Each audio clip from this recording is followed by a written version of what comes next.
మన గుంతకల్ న్యూస్ ని లైక్ చేయండి, షేర్ చేయండి, సబ్స్క్రైబ్ చేయండి. మన గుంతకల్ న్యూస్ లో లైక్ చేయండి, సబ్స్క్రైబ్ చేయండి అండ్ షేర్ చేయండి. థాంక్యూ. మన గుంతకల్లు న్యూస్ కి స్వాగతం.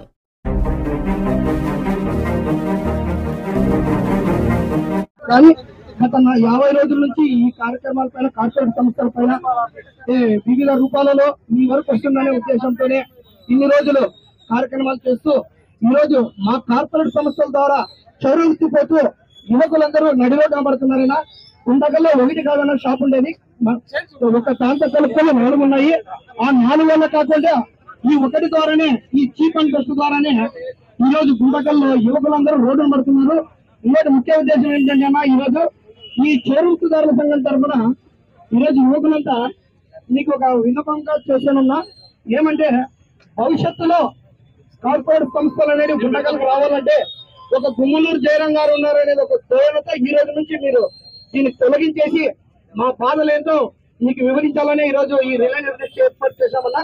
ముఖ్యంగా ఉద్దేశం ఏంటంటే ఈ కార్పొరేట్ సంస్థల వల్ల మా వృత్తిపైన ఆధారపడి జీవించే వాళ్ళు చాలా చిన్న షాపులు అన్న మావి.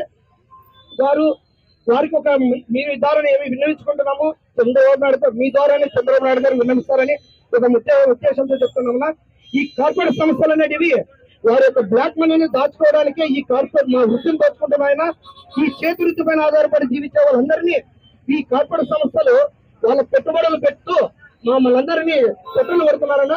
ఇంకోటి ఏమిటంటే ఈ చౌర వృత్తి ద్వారా కొంతమంది బడాబాబులు మా వృత్తితో పాటు కొంతమంది మా నైపుణ్యం కలిగిన యువకులు వాళ్ళకంటే ప్రమాదంగా చేస్తారు.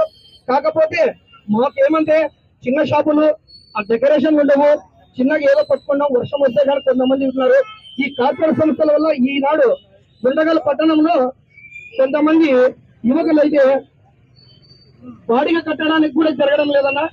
ఏమే చాలా తీర దృష్టిలో ఉన్నారు. మీకు కొంతమంది గైడెన్స్ తప్పుగా ఇచ్చారు, ఒకటే షాప్ ఉందనేసి అన్న. దీని గురించి మా జిల్లా బాధ్యుడు శ్రీనివాసరావు గారు మాట్లాడాల్సిందిగా కోరుతున్నామన్నా. అదేవిధంగా పెద్దలు గౌరవనీయులు సిపిఐ రాష్ట్ర నాయకులు జగదీష్ అన్న గారికి ప్రత్యేక ధన్యవాదాలు. అదేవిధంగా నారాయణ సామన్లు కూడా ప్రత్యేక నమస్కారాలు. ప్రత్యేక వచ్చినటువంటి సోదరులందరూ, సోదరులందరూ కూడా ప్రత్యేక ధన్యవాదాలు తెలియజేస్తున్నాం. ముఖ్యంగా ఇది చాలా చిన్న పట్టణము, అందరికి తెలిసిన విషయమే. ఈ యొక్క దీక్షను కూడా చేసిందేమంటే ఏదో రాజకీయంగా అయితే కాదు. సామాన్యంగా మనం ఇక్కడ ఉండే వాళ్ళందరూ అందరూ వృత్తులు చేసుకునే వాళ్ళందరూ చోర వృత్తి చేసుకునేవారు. వీరు ఎక్కువ శాతం కూడా అన్నగారు తెలిసి ఉంటుంది. మంగళి వాళ్ళంటే తెలుగుదేశం పార్టీకి వెన్నెముక లాంటి వాళ్ళని చెప్పేసి నాడు నుండి ఎన్టీఆర్ కాలం నుంచి కూడా ఇప్పటివరకు ఆ ముద్ర అయితే ఉంది. కాబట్టి వీళ్ళందరూ మీ వెనుక ఉండేవాళ్ళే. ఈ రోజు గుంటకల్ పట్టణంలో వాళ్ళు కష్టాలు పడుతున్నారు. ఈ యొక్క కార్పొరేట్ షాపుల వల్ల కూడా 3 పూటలు అన్నం కూడా తెలియని పరిస్థితి ఏర్పడతా ఉంది. కాబట్టి దయవుంచి వాళ్ళకి ఈ యొక్క కార్పొరేట్ షాపులను తొలగించే విధంగా చర్యలు తీసుకొని వాళ్ళకి న్యాయం చేయాలని చెప్పేసి మేము కోరుతున్నాము. ఎందుకంటే జయరామన్న గారి నుంచి మనము ఎమ్మెల్యేగా ఉన్నప్పటి నుంచి, ఎమ్మెల్యేగా అయినప్పటి నుంచి చూస్తూ ఉన్నాం. పట్టణంలో మంచి అభివృద్ధి పనులు చేసుకుంటూ ముందుకు వెళ్ళిపోతున్నారు.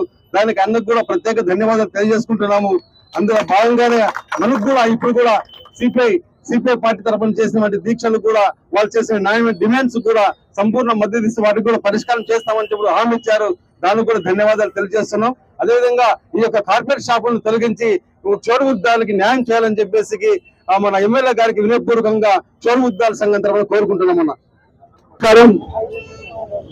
ఈరోజు న్యాయ బ్రాహ్మణులు మన సోదరుడు మంగళి అన్నాడేమో కానీ వాళ్ళు పూర్తిగా ఈ రోజు వాళ్ళని న్యాయ బ్రాహ్మణులుగా పిలుస్తారు. వాళ్ళని కూడా మనం గౌరవించాలి. కాబట్టి ఆ న్యాయ బ్రాహ్మణుల్ని ఈరోజు ఈ భిక్షగా కూర్చుని దానికి కూడా నాకు కూడా బాధ అనిపిస్తుంది అని చెప్పి సందర్భంగా మనం చేసుకుంటున్నాం. ఈ బాధ ఎందుకంటే నేను కూడా చిన్నతనం నుంచి పల్లెల్లో పుట్టి పల్లెల్లో పెరిగిన వాళ్ళం. కాబట్టి ఈ గుంటకల్ నియోజకవర్గం అంటే ముందు నుంచి పెద్ద పెద్ద టౌన్లతో పాటు కాదు, పల్లెల్లో కూడుకొని పల్లె జనాలతో కూడిన నియోజకవర్గం ఏదైనా ఉందంటే గుంటకల్ నియోజకవర్గం. ప్రతి పల్లె కలిస్తే గుంటకల్ అయిందని చెప్పి ఆ పల్లె ప్రజలే ఇక్కడ జీవనం గడుపుకుంటున్నారు. ఆ పల్లె వాతావరణంలో ఉన్న న్యాయ బ్రాహ్మణులు ఈ రోజు వాళ్ళ పొట్టి కోసం పొట్టి కుటుంబాన్ని పోషించుకునే దానికి ఈ గుంతకల్ నియోజకవర్గానికి గుంతకల్కి వచ్చారు కాబట్టి ఆ సోదరులకు ఒకటే మాట ఇచ్చున్నా. మేము మొన్ననే ఒక కార్యక్రమంలో మీకు మాట చెప్పడం జరిగింది. లక్ష్మీనారాయణ ప్రకారంగా ఆ రోజు మాట ఇచ్చా. ఈ రోజు కూడా రేపు ఏదైనా పెద్ద పెద్ద సమస్యలు, పెద్ద పెద్ద కంపెనీలు వాళ్ళు సెలూన్ పెట్టుకుంటామని చెప్పేసి నా దగ్గరికి ఎవరైనా కానీ ఏ అభివృద్ధి వచ్చిన షాప్స్ కి నా దగ్గరికి రావాలా, ఏదైనా ఫస్ట్ మిమ్మల్ని దృష్టిలో పెట్టుకొని అలాంటి వాళ్ళని ఫస్ట్ బాయ్కట్ చేసి ఏదైనా ఉంటే మీరు వేరే జిల్లాలో చూసుకోండి. మా నియోజకవర్గంలో ఇంకా మేము చాలా పల్లెలతో కూడుకున్న ప్రజలు ఉన్నాము. మా పల్లెలో వాళ్ళే ఎంతో మంది ఈ న్యాయ బ్రాహ్మణులు ఉన్నారు. వాళ్ళ పట్టుకోవడం కోసం వాళ్ళ కుటుంబాలు పోషించుకున్న దానికి ఇది వాళ్ళకి ఒక వృత్తిగా ఉన్నారు. కాబట్టి మీరు వేరే ఎక్కడైనా పెద్ద పెద్ద సిటీల్లో పోండి కానీ ఇక్కడ రావద్దండి అని చెప్పేసి నేను ఖచ్చితంగా ఆ చర్యలు తీసుకుంటానని చెప్పి మీ అందరూ కూడా మాటిస్తున్నా. ఎందుకంటే మన ప్రభుత్వం కూడా న్యాయ బ్రాహ్మణులు కూడా మీరు కూడా మన ప్రభుత్వం మన ముఖ్యమంత్రి నారా చంద్రబాబు నాయుడు గారు కూడా బడుగు బలహీన వర్గాల వాళ్ళకి ఇలా చూడండి, మన ఇంటికి 4,000 రూపాయలు పెన్షన్ ఇస్తున్నాడు. మన తల్లిదండ్రులకి వయసు మళ్ళీ 60 సంవత్సరాలు దాటితే ప్రతి ఒక్కరికి గత ప్రభుత్వం 2,000 అంటే ఇప్పుడు 4,000 ఇస్తున్నారు. మన అక్క చెల్లెలు న్యాయ బ్రాహ్మణులు అక్క చెల్లెమ్మలకు కూడా గ్యాస్ 3 సిలిండర్లు ఇస్తున్నాం. అదేవిధంగా మన పిల్లలు చదువుకునే వాళ్ళకి కూడా తల్లికి వందనం కింద ఎంతమంది మనము న్యాయ బ్రాహ్మణులు కావచ్చు, ఎస్సీ ఎస్టీ బీసీలు మైనార్టీలు అందరూ కూడా మనం ఎక్కువ సంతానం ఎక్కువ కలుగుతుంది. ఎక్కువ సంతానం కూడా మన వాళ్ళు ఉంటారు. ఆ పిల్లలు చదివించుకునే దానికి ఒక్కరు చదివించుకోవాలన్నా ఇప్పుడున్న పరిస్థితుల్లో ఎంతో కష్టంగా ఉండేది. అలాంటి కష్టానికి మీ ఇంటికి ఒక పెద్దన్నగా ఉంటానని చెప్పి ఎంతమందికైనా కానీ తల్లికి వందనం ఇచ్చి ఈ రోజు మన కుటుంబాలు పోషించుకుంటున్నారు. అలాంటి నాయకుడు మన ముఖ్యమంత్రి నారా చంద్రబాబు నాయుడు గారు అడుగు జాడల్లో నేను కూడా బడుగు బలహీన వర్గాల వాడిని కాబట్టి మీ అందరూ సహాయ సహకారాలు ఓటేసి నన్ను మీరు ఆశీర్వదించి ఇక్కడ ఎమ్మెల్యేగా చేశారు. మీ ఎమ్మెల్యే తీర్చుకునే దానికి కూడా వేరే పెద్ద పెద్ద షాపుల్ని రానికున్నట్లు చేసే జవాబారు నేను తీసుకుంటానని చెప్పే సందర్భంగా మీ అందరికి మాటిస్తూ మీరు కూడా ఈ రోజుతో పాటు 50 రోజులేమో అంటున్నారు. 50 రోజులు వద్దు, రేపు 5వ రోజుకి 4 రోజులు అయింది. 5వ రోజుకే 0 తీసేసి 5 రోజులకే ముగించాలని చెప్పి సందర్భంగా మనం చేసుకుంటే సెలవు తీసుకుంటున్నాం. మాకున్న ఈ 5 షాపుల్లో కూడా ప్రధానంగా చీప్ అండ్ బెస్ట్ నుంచే చాలా మంది నష్టపోతున్నారు. భవిష్యత్తులో రానికుండా చేస్తామని చెప్పినందుకోసము అన్నిటి ప్రత్యేక అభినందన చేస్తూ హర్షం వ్యక్తం చేస్తున్నాము. కానీ ఆ చీప్ అండ్ బెస్ట్ నుంచే చాలా నష్టపోతున్నారు. మిగతా వాటి నుంచి పెద్ద ప్రమాదం లేకపోయినా దీని నుంచి ఎక్కువ ప్రమాదం ఉంది. దయవుంచి దాన్ని తొలగించే మార్గం చూడాలని చెప్పేసి అన్నగారిని వినయపూర్వకంగా కోరుతున్నాం. సాధ్యమైనంత వరకు స్టార్టింగ్ లోనే మీరు కూడా నా దృష్టికి తెలియదు అనే కాదు, మీరు నా దృష్టికి తీసుకొచ్చింటే అది జరిగేది కాదు. అన్నా తమ్ముడు ఇప్పుడు నాకి ఆ దృష్టికి మీరు ఆ రోజే చెప్పినారు, మీరు అడ్డుకోలేదు అనే దానికి మీకు మాట లేదు, నాకు కూడా మాట్లాడేది లేదు. అది వచ్చి ఓపెన్ అయిన తర్వాత మీరు ఇచ్చేసినారు.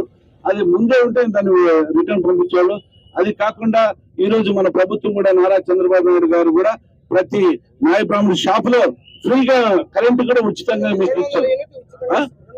200 యూనిట్లు ఫ్రీగా కరెంటు కూడా ఇచ్చడం మన ముఖ్యమంత్రి నారా చంద్రబాబు నాయుడు గారు కూడా మన న్యాయ బ్రాహ్మణుల తరఫున నా తరఫున ఆయన కూడా కృతజ్ఞతలు తెలుపుతున్నాను.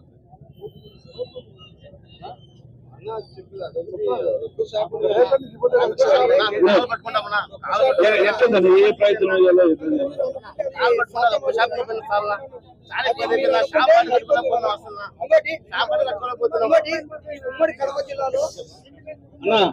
అన్నగారికి ముఖ్య విజ్ఞప్తి, వాళ్ళు ఎవరు కూడా వాళ్ళ స్థానికులు మాత్రం కాదు, ఇక్కడ ఏ ఓటు హక్కు లేని వాళ్ళు కానీ వృత్తి కాబట్టే కోరుతున్నాం. వేరే అయితే దాని గురించి మాట్లాడే వాళ్ళం కాదు.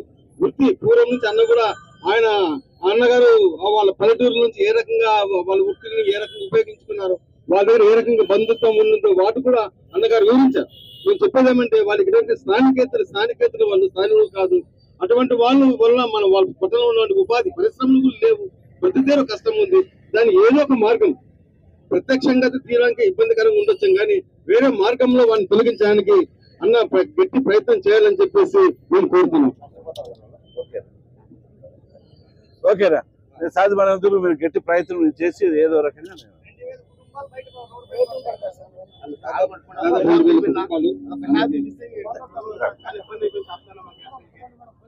షాపుల ద్వారా చాలా ఇబ్బంది అన్న జగదీష్ అన్న గారు కూడా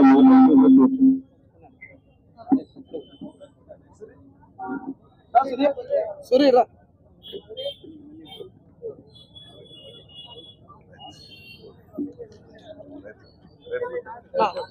సంప్రదింపులు చేసి పరిష్కారం చేస్తున్నాడు. ఎందుకంటే ఆల్రెడీ షాప్ ఓపెన్ చేసినట్టు వాళ్ళు అంటే ఆయన కూడా చర్చించాలి కదా వాళ్ళతో, డిస్కస్ చేసిన దానికి ఆయన కూడా నిన్న తెలిసి కాబట్టి మాట్లాడతానని భావించినాడు. కాబట్టి మీరు కూడా మరిపోయి కన్సల్ట్ నాయన కూడా ఉంటాడు కదా, మాట్లాడి ఏదైనా ఒక వయా మీడియా పరిష్కారాన్ని చేసి మనము మన వృత్తిని కాపాడుకోవడానికి చేస్తే బాగుంటుంది. ఎందుకంటే మనకు సానుకూలంగా శాసనసభ్యులు మాట్లాడకపోతే వేరు, సానుకూలంగా మాట్లాడినాడు, తప్పకుండా దాన్ని పరిష్కారం చేస్తే నా వంతు ప్రయత్నంగా చేస్తానన్నాడు. కాబట్టి దాన్ని మీరు కూడా గ్రహించుకొని మనము పోయి మరలా డిస్కస్ చేసి వాళ్ళని కూడా పిలిపించుకొని మాట్లాడాలి. ఎందుకంటే ఒకేసారి మన దగ్గరే కాకుండా ఆయన మాట్లాడతానన్నాడు. మాట్లాడి సాధ్యాసాధ్యాలను బట్టి ఆ యొక్క కార్యాన్ని నెరవేరుస్తారు. అది ఏదేమైనా ఈ విధంగా ఐకమత్యంగా ఉంటేనే మీరు అలాంటి వాటిని అడ్డుకునే వీలవుతుంది. ఎందుకంటే ఎమ్మెల్యే గారు కూడా చెప్పేది సాధ్యం కాదు. మీరంతా సౌర వృత్తిదారులంతా ఐకమత్యంగా సంఘంగా ఉండి కలిసిమెలిసి ఉంటే అటువంటి వచ్చినప్పుడు వెంటనే మనం అలర్ట్ అయ్యి దానికి అడ్డగిస్తే అప్పుడు వాళ్ళ సహకారం కూడా మనకు లభిస్తుంది. కాబట్టి వాళ్ళు ఎప్పుడు దాన్ని చూసుకుంటూ ఉన్నారు కదా, కాబట్టి మీరే అలర్ట్ గా ఉండాలా, ఉండి చెప్పండి, ముందుగా చెప్తే ఆయన పరిష్కారం చేస్తారు. సౌర వృత్తిదారు సంఘం పట్టణ కమిటీ ద్వారా ధన్యవాదాలు తెలియజేసుకుంటున్నాం.